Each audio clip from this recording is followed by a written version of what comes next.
حبايبي السلام عليكم ورحمة الله وبركاته. ازيكم عاملين ايه؟ يا رب دايما تكونوا بخير. كل عام وانتم بخير. النهارده بقى هنعمل توضيبات من توضيبات رمضان تعود عليكم الايام بخير يا رب، وربنا يصلح لنا الحال. انا معايا هنا ربع كيلو برغل، وكمان عليه شوية، يعني نقول معلقتين كمان على الربع كيلو.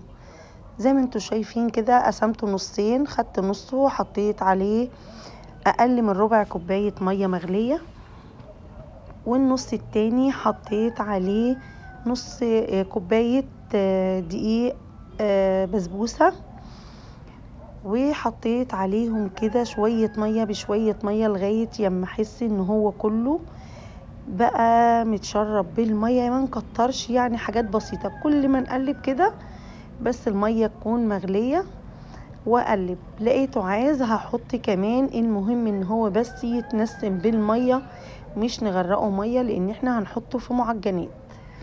وكمان هنا معايا نص ربع كيلو برغل برضو نقعته. هتعملي ايه بالبرغل؟ معايا هنا 5 صوابع فراخ زي ما انتوا شايفين، مش هيعملوا لي حاجة، فقلت بقى اعملهم زي ما انتوا شايفين كده. معلش انا النور قطع، فحبيت ان انا بقى ايه اوضب الحاجة لغاية يما النور بيجي، لان النور ده مشكلة. حطيت كده الفراخ بتاعتي، وكمان حطيت نقول 3 معالق بصل مفرومين، وهحط التوابل بتاعتي، فلفل اسمر و7 توابل، وكمان توابل فراخ وتوم بودر، ومعلقة فلفل حار كده، الفلفل الاحمر اللي احنا بنطحنه. وهنحط شوية خضرة، وكمان هنكون مصفيين البرغل بتاعنا كويس جدا جدا وهنحط عليه. وهنحط زي ما انتوا شايفين كمان كده معلقتين نشا كبار، وهنحط بقى ايه الغطا كده ونضربه كويس جدا. وبعد كده نحط البرغل. حطينا البرغل بتاعنا، وعايزة بقى اقول لكم الكمية بتاعتنا طلعت بسم الله ما شاء الله كبيرة جدا. وجربوا الفراخ اللي بالبرغل ديت، حاجة مفيدة وصحية وجميلة جدا جدا. الفيديو بتاعنا النهاردة يا جماعة، اللي عايز يوفر هيوفر، واللي مش عايز مش هيوفر. ده انا كده معايا كيلو لحمة، اللحمة دي جملي. حطيت كده التوابل بتاعتي زي ما انتوا شايفين، وبرضو 3 معالق بصل. وهحط كمان البرغل بتاعي، لا دوت فول صويا، سوري، دول نص كوباية فول صويا برضو نقعتهم بأقل من ربع كوباية مية.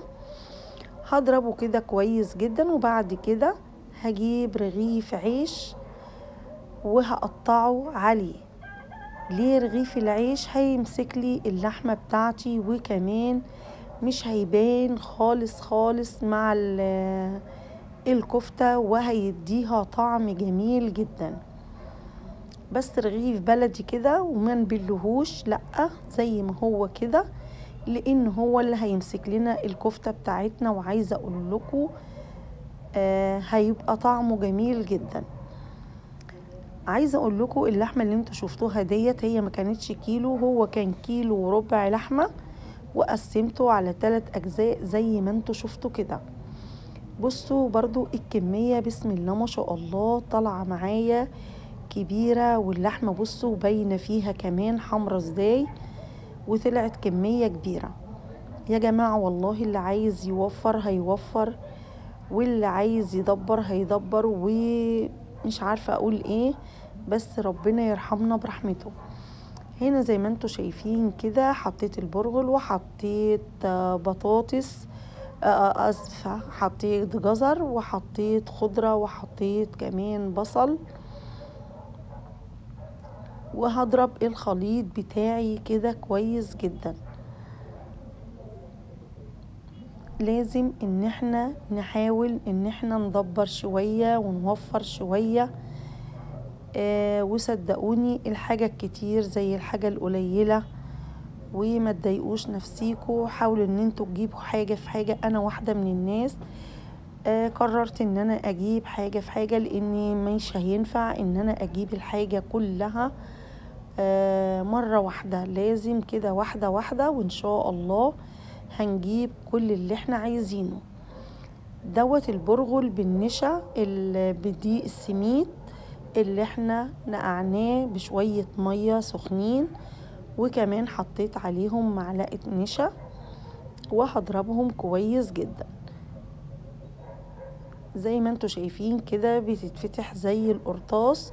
واللحمة اللي احنا عملناها بالجزر ضربناها بالجزر وشوية الخضار الفلفل الألوان اللي احنا حطيناهم والبطاطا والبصل مع اللحمة، هي ديت اللي هنعملها كبيبة، هتبقى تحفة. تعالوا بقى هنا هنعمل الخلطة. اللحمة اللي احنا هنعملها بقى هنشوح بس البصلاية حاجة بسيطة، وهنحط كده قطعة اللحمة بتاعتنا. وعايزة اقول لكم الحاجة دي يا جماعة انا قليت منها، ان ممكن الكفتة اللي احنا هنعملها ديت والكبيبة، انا عايزة اقول لكم انا خليت من كل حاجة كده وحديتين وقالتهم، كان طعمهم تحفة وعجبوا الاولاد قوي قوي قوي.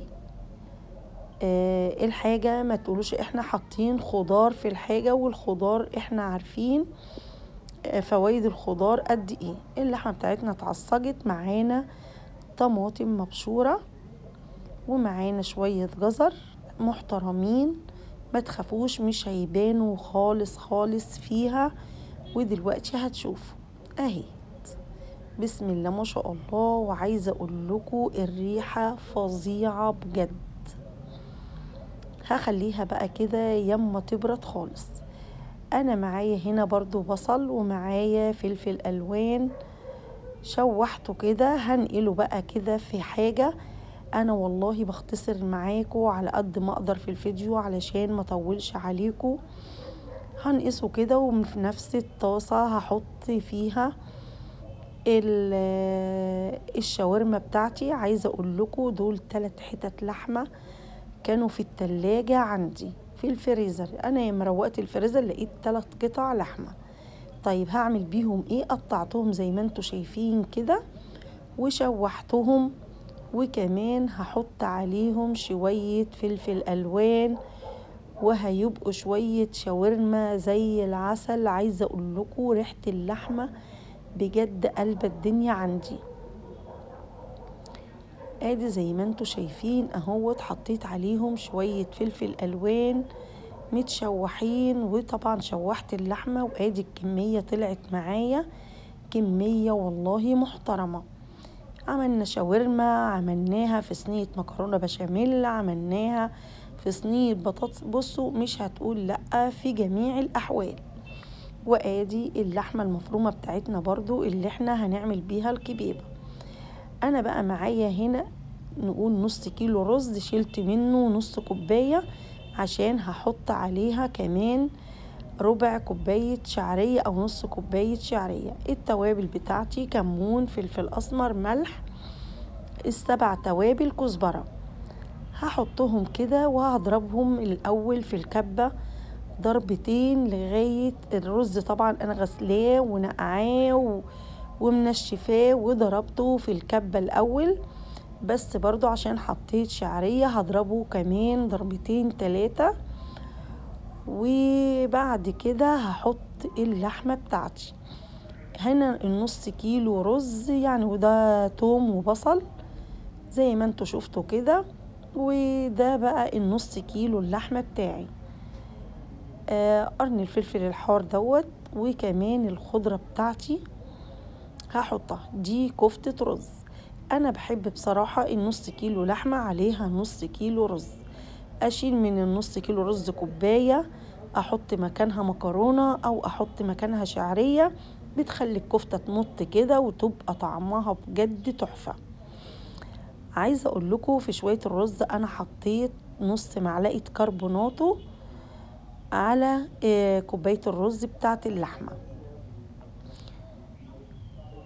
هنا زي ما انتوا شايفين بصل وفلفل كده وهنعمل بقى الخلطة بتاعة اللحمة بتاعة المكرونة البشاميل، الجلاش باللحمة المفرومة، كل اللي احنا عايزينه كده عملناه النهاردة. زي ما انتوا شايفين كده البصل انا مش ضرباه قوي اهو. هحط بقى كده الفلفل بتاعي، وبعد ما هضربه طبعا انتوا عارفين وحطيت طماطم، انتوا عارفين ان الطماطم والفلفل طبيعي بينزل مية. انا هعمل ايه؟ بعد ما هضربه هصفي منه شوية، مش هاخد كل الكمية ديت، هاخد كده شوية منه هصفيهم وهحطهم على اللحمة بتاعتي. هيدولي طعم خطير لأي صينية بشاميل هعملها، الطعم بجد هيبقى فظيع. ادي كده الكمية بتاعتي، هخليها بقى كده وهصفيها، وبعد كده هحطها بقى على اللحمة المفرومة اللي انا هعمل منها صواني البشاميل، واللي كانت قبليها بقى ديت اللي هنعمل منها السمبوسك، وهوريكم برضو بسم الله ما شاء الله اللهم بارك. ادي بقى دوت معايا 1.4 كيلو لحمة.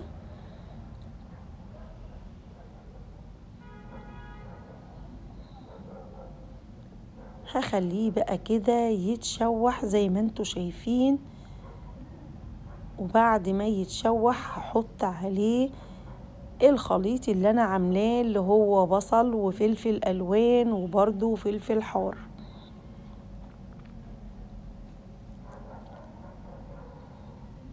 ادي بقى اهيت صفيت زي ما انتوا شايفين، ادي اللي انا طلعتهم، وطبعا اللي انا المية اللي نزلت منهم دي مستحيل ان انا ارميها، هحطها كده وهستخدمها برضو.